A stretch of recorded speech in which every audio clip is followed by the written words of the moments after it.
So welcome, everybody, to the afternoon session. This is sort of a crypto theme. And the first talk of the session is going to be non-malleable codes for small depth circuits. This is a work by Marshall Ball, Dana Dachman-Soled, Xiao Guo, Tal Malkin, and Liang Tan. And Marshall will give the talk. Thanks a lot. So first of all, what is a non-malleable code? This is a notion that was introduced in 2010 by Dembowski, Pietrek, and Weeks.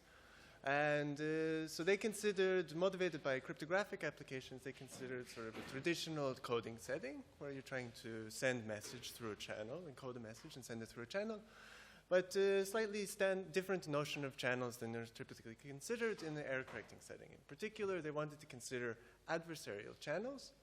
And channels in which the channel function may change every single bit of a code word.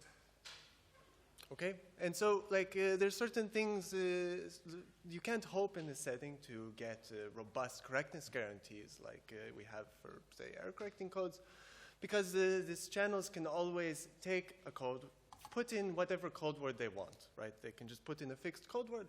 And what their sort of notion of non-malleable code formalized is sort of this is all that can happen, basically. You can just insert fixed messages. So what is a non-malleable code? More concretely, slightly more concretely, it's a pair of encoding and decoding algorithms where the encoding may be randomized with this weak correctness guarantee. In particular, if no tampering occurs, if f is the identity function, then you recover the original message. And we have this security notion. Right, for any other function, right, that may occur in this channel, you either recover the original message or something totally unrelated to what was sent. And what does this mean exactly? Because it's a bit unclear, I think, from the way I'm saying it. So let's formalize this in a sort of using a sort of traditional cryptographic means. We can consider a simulator. And this simulator will depend only on f, this channel f, and not on the message at all, right? And so you put in f, and for every f, there's some simulator. It will flip some coins, and it will either output this special message, same, or some constant message, or any constant message, some distribution over constant messages in a special word. And in some sense, this should capture what's going on in this tampering experiment at the top of the screen. What do I mean? But it's not exactly the same. So in particular, if we wrap this simulator and we just take for any message, we replace the occurrences of same with this message, it should be statistically close to the real experiment. Okay? And another way of saying this is that for any tampering function f, there exists some distribution over the identity and constant functions. It's sort of a simple way of stating the same thing. Okay. So, right, just some elementary observations, but it's easy to note that already that it's impossible to achieve this notion of non-malleable code for arbitrary functions. There's always this trivial attack for any code that you can come up with where the code simply decodes the code word, say flips all the bits, produces something highly related, and re-encodes it. Okay, right, this will always work. So you can't achieve it for arbitrary functions. We need to sort of restrict the channel in some capacity. We need to consider restricted classes of functions. Another elementary observation, which I won't go into too much depth, is that if you have a non-malleable code for class C, it sort of witnesses an explicit average case hardness lower bound for this class. So this sort of tells you, if you want to look at codes for complexity classes, where you can hope to get something. Okay? So there's a lot of work in this area. A lot of it is very beautiful. And I'm going to skip almost all of it. And I'm only going to talk about two things, two prior works. One is a work of mine with Dana Dachman-Soled, Mukul Kulkarni, and Tal Malkin, where we constructed non-malleable codes for local functions. And a local function is a function where each output only depends on a small number of input bits. So in this case, polynomial. And in particular, this captures the class NC0, right? Bounded depth circuits with constant depth, constant fan-in. Okay? And the following year, Chattopadhyay and Lee came up with the code for AC0, which is the class of bounded depth circuits, but constant depth, but with unbounded fan-in. Unfortunately, though, this is a beautiful, highly non-trivial result, but the length of their code words are, in fact, exponential in the message length, or almost exponential. In this work, we construct new codes for AC0 where the code word length is almost linear in the message size. Okay. And just to sort of state more concretely, achieve something slightly stronger. So, we construct codes that are efficient and explicit for polynomial size circuits of depth at most c, where c is some constant that depends on whatever delta you want, log n over log n. This is the code word length is length n, message size is going to be k, and the n is going to be k to the 1 plus delta, right? Arbitrarily small polynomial. And for the special case of AC0, we can make this delta, arbitrarily small. Okay. And in some sense, this is optimal, or it matches the sort of state of the art of circuit lower bounds in this area, right? It's been known for a while that every function in NC1 can be computed by a polynomial size circuit of depth big O of log n over log n. So if you can somehow improve this constant to be arbitrary, then you would in fact be separating P from NC1. Okay. So for the rest of this talk, I'm going to sort of sketch the main idea. And the main idea is to sort of take some machinery from the circuit lower bound literature, which sort of allows you to reduce the task of proving lower bounds for small depth circuits to proving lower bounds for local functions, and port this into the domain of non-malleable codes. Okay, in particular, we're going to look at something called a switching lemma. And why do we want to do this? Because, right, as I said on the previous slide, we have non-malleable codes, efficient non-malleable codes for local functions. Okay, but unfortunately, we can't quite use normal switching lemmas or old-school switching lemmas. We need to use some more newfangled construction, pseudo-random switching lemmas, and we can't quite reduce to local functions. It's a slightly augmented class, a tempering class, and so we have to tweak the underlying construction, but I'm not really going to talk about that too much. Okay, so what is the reduction in this non-malleable code setting? So, right, recall the definition, right, of a non-malleable code. Right, basically, if you wrap the tempering function in this encoding scheme, it's statistically close to some distribution.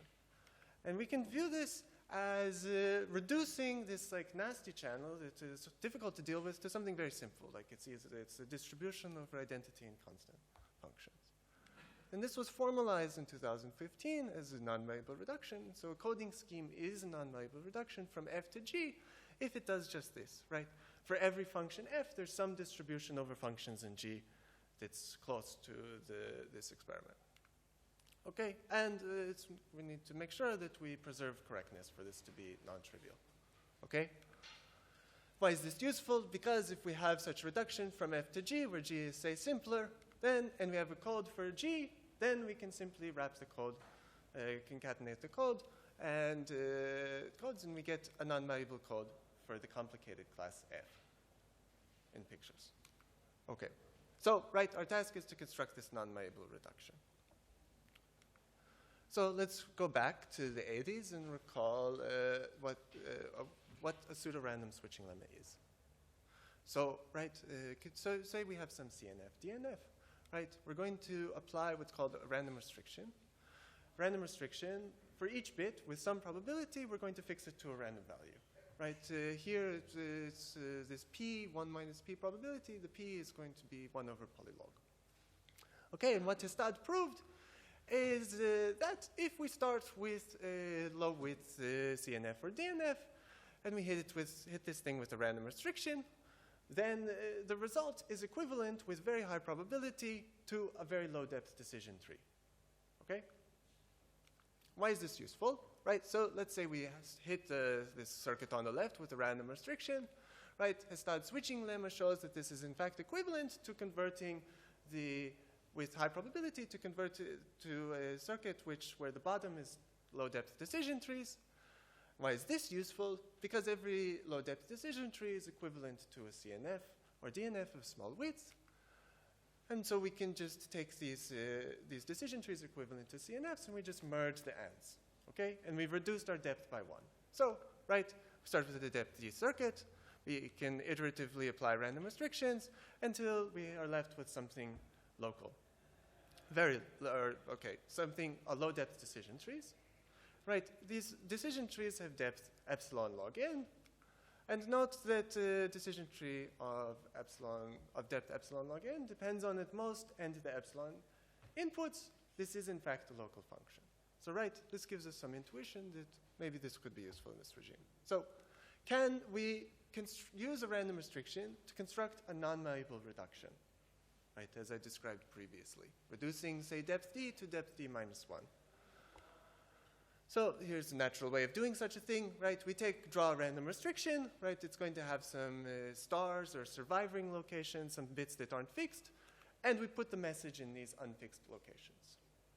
Okay, right, Hasad's lemma basically says that depth d will give you, if we concatenate this tempering circuit with the encoding algorithm, compose the two together, we get a distribution over depth d minus 1 circuits, or something close to it.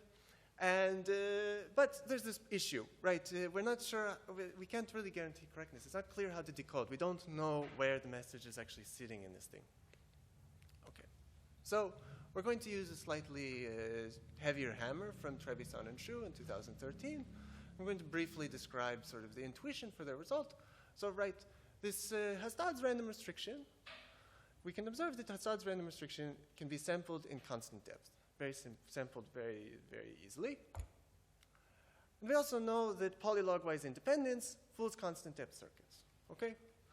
And so it seems natural to maybe that random restriction sampled instead of from truly random bits, but polylog-wise independence bits might, in fact, perform the switching.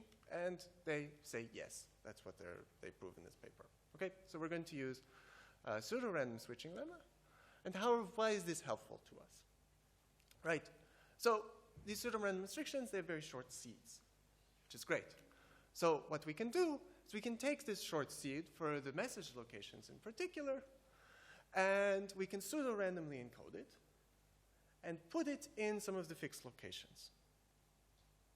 So now the result is going to be a pseudo-random restriction, but in some sense that tells you where the bits aren't fixed, right? And this is somewhat surprising maybe because we're effectively telling the circuit which bits matter and which bits don't, but it still reduces in depth.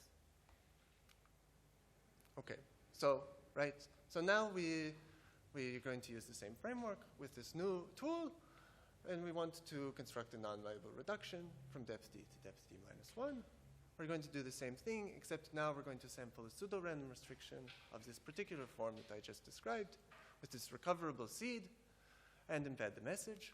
To decode, we recover the seed, which maybe have changed in the course of the tempering experiment, and we look where it tells us to and output what's there.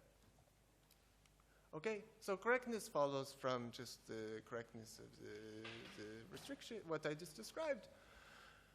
And the security follows from Trevisan and Shu's proof, more or less. So, right, the switching lemma implies that the depth does indeed reduce. And we can apply this recursively until we get to local and handle it. It's almost. But there's this problem, because where the code word is n bits long, and so the tempering function, we're going to get n outputs. But the decoding function is going to select k of these things. And what it selects depends on this s tilde, which may depend on x itself. So how do we deal with this? We do it in a lazy way. We just leak what we need and handle it later. And trust me that it can be done. And that's the basic idea. So just to recap, right, the main theorem we prove is on the screen. And we do so by non-malleably reducing small depth circuits to these sort of augmented local tempering functions. And then we modify existing codes slightly to handle this slightly augmented class. And that's it.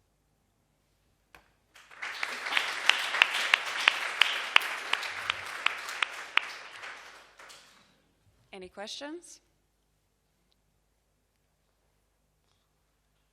Sort of broadly, so how far do you think these techniques can be pushed? Do you think that, for example, what would still be left to be improved along this direction? Can you get down to there's exactly a lot of linear, for example? What? Well, so our codes for local functions are not much better than, are basically as bad as these codes in rate. There's also a question, there's a lot of pseudo-random switching lemmas for classes that are somewhat orthogonal to small depth circuits, and it remains open whether you can actually apply them. It's worth pursuing whether you can apply them to the same framework, I guess, in 2 dimensions. Another thing to note is our error here is in fact just negligible, and so it's worth trying to improve the error to something that's truly sub-exponential, which seems achievable given the circuit bounds. Additional questions? All right, let's thank Marshall then.